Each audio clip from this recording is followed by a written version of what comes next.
I believe this with every fiber of my being. I think in 20 years, we're going to look at social media and say, what the were we thinking giving this to 12-year-old kids?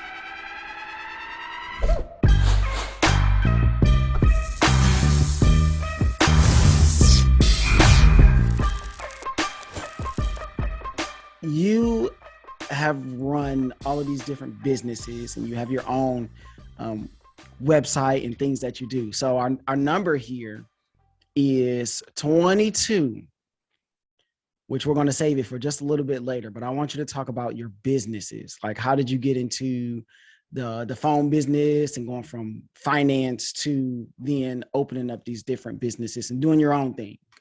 Yeah, absolutely.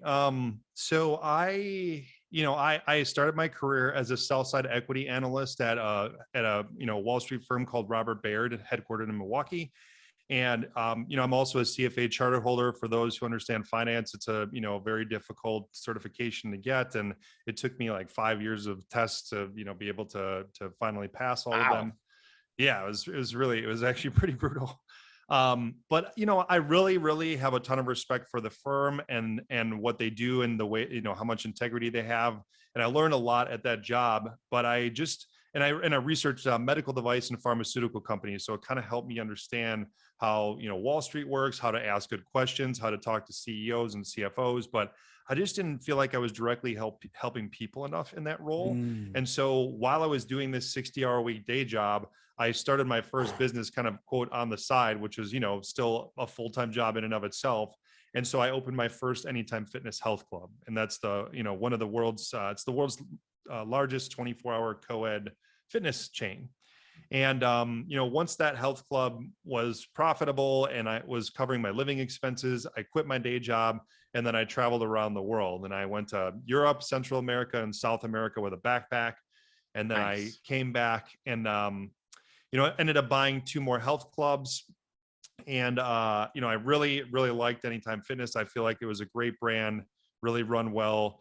And then, but I kind of saw the business model, in my opinion, was past its prime. And so I did end up selling those. And I invested in 4 You Break I Fix cell phone repair stores. Again, another franchise. I love technology. I also love helping people with it. And then I also felt like that business model was kind of past its prime, and I sold those. And then I had my a technology startup to help small businesses increase sales online and take sales away from Amazon. And then the very last thing was my current consultancy, Humans First, to help people with technology mindfulness. And so I think the thing that really drove me was to help people with entrepreneurship and also to not have to, I guess, just not have to have people tell me what to do. Right. Because not that I don't know. I'm probably not the best employee. I'm a much better entrepreneur than an employee, in my opinion. I know sometimes, and I feel like I got a story for everything. I like stories. I sing at my church. We have a praise team, and we were at rehearsal last night, ironically. And I was talking to our captain, who was sitting far off because she was like, "Oh, well, I had COVID. I'm out of my quarantine days, but I want to be safe or whatnot." And so she asked a question or something. I said, "Whatever you say, Captain, that's what we're gonna do." And then somebody was like, "Well, you always being a co-captain." Nice. Like, I always have something to say. And when you feel like you have experience that's been validated, then you go, well, I have a way that I can help. And sometimes, depending on where you work, nobody cares about your opinion. They don't want to hear what you have to say. They don't want to know your cool ways. They don't even want to know how you can make the company better. They just want you to do your job and go home. And so I think that ties directly into what you're talking about. Me and my sister was talking about that, she is huge into entrepreneurship. Like, she wants to have her own business. She does not want to work for anyone. And she's in that same mind frame as you, Rob, where you go, yeah, I could be over here and I could do a job and I could do it exceptionally, but I think I'm better. I know I'm better served having my own business where I can run things the way that I want to run it and then make that same difference and impact, and maybe even more. Yeah. And I like the way that you put that, Tony. And one of the other I guess, guiding principles for me, with my life is that I don't want to be on my deathbed and have any regrets. I do not want to be, 90 years old and always wonder what if, like, oh, what if I would have traveled around the world with a backpack? What if I would have opened my Anytime Fitness? What if, like, I don't want to have any what ifs. And so, when I opened my first business, I had saved $100,000 in my own money. That wasn't my parents' money. That wasn't money I Mm, got as a gift. Like, I saved that and busted my ass for well 4 done, years at Rob. my job to save that money. And when I opened my first business, I thought to myself, I am obviously, I wouldn't want this, but I am totally okay if I never see a penny of this money again, because I had mentally committed to putting it all into the business and knowing that it was a risk that I would never see it. And I was like, I'm okay with that risk. Yeah, I could live with that because I don't want to wonder what if. man, I agree because like you only have one life. Mhm. So you don't ever want to look back on things that you like you say and say, what if, like, man, I wish I would have did that. That's why, I started this podcast. It was something that I was passionate about being able to connect with people and to have people share their stories, and it evolves over time. Like you opened up these Anytime Fitness and you was like, okay, like I'm kind of done with this. So let's get out of here and let's move on to the next thing. So you talked about something earlier with having ADHD. Mhm. How did that factor into these different businesses that you had? I don't want to ask, did it help or did it hurt? But how did you have to, I guess, work with it or work around it? Well, it's interesting, right? So I have a lot of entrepreneurial friends, and one of my buddies runs it's like I don't know if it's like a consultancy, but like we'll just say a company to help entrepreneurs who have mental health problems, right? Or mental Mm, health concerns, we'll say, right?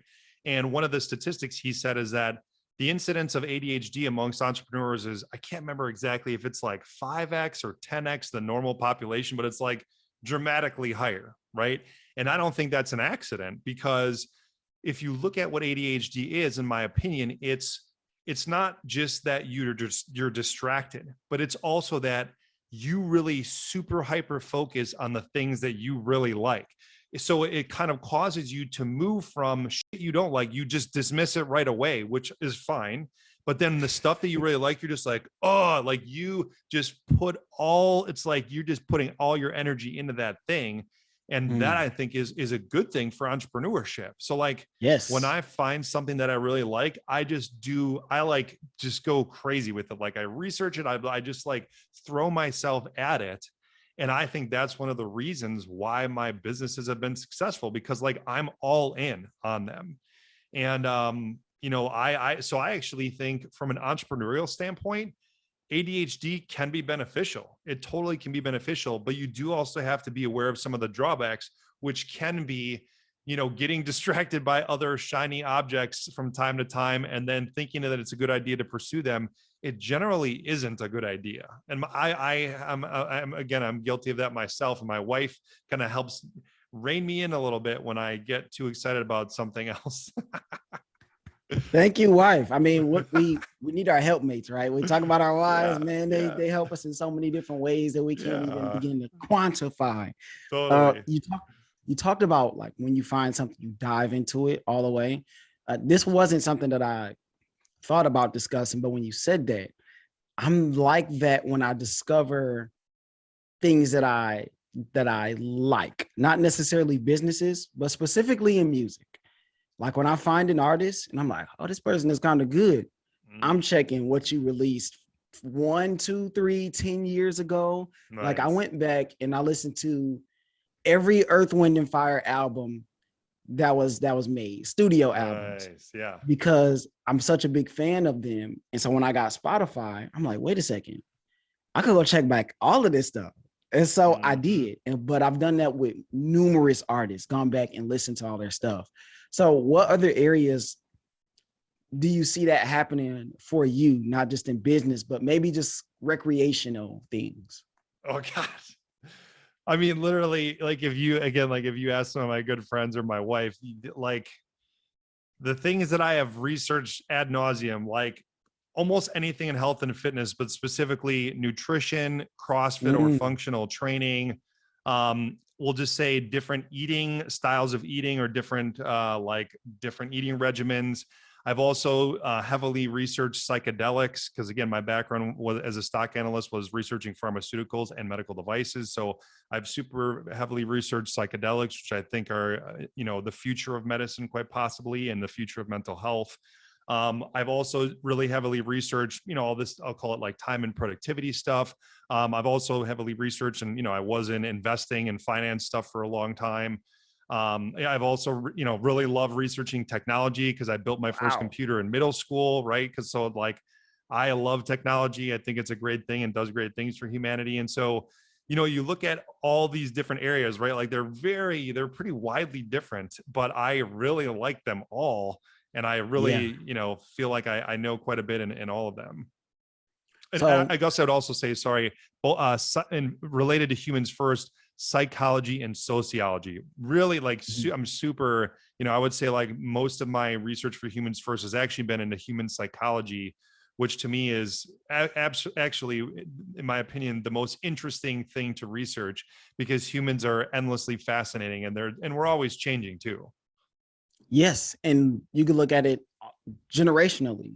When Mm, you just kind of cross-reference and compare, you're like, man, just X amount of years ago, 10 or 20 or 30 years ago, like 1990 was not that long ago, but you couldn't be more different if you met a person that was born in 1990, or was a teenager in 1990, or hmm. was 30 years old in 1990. Like, that's Yeah. in that, I think that is one of those areas where a lot of people are interested. They don't necessarily want to go to all of the school to become a psychologist, but a lot of people are interested in psychology, I find, and Hmm. I have been as well, or am as well, because humans, we are just so different.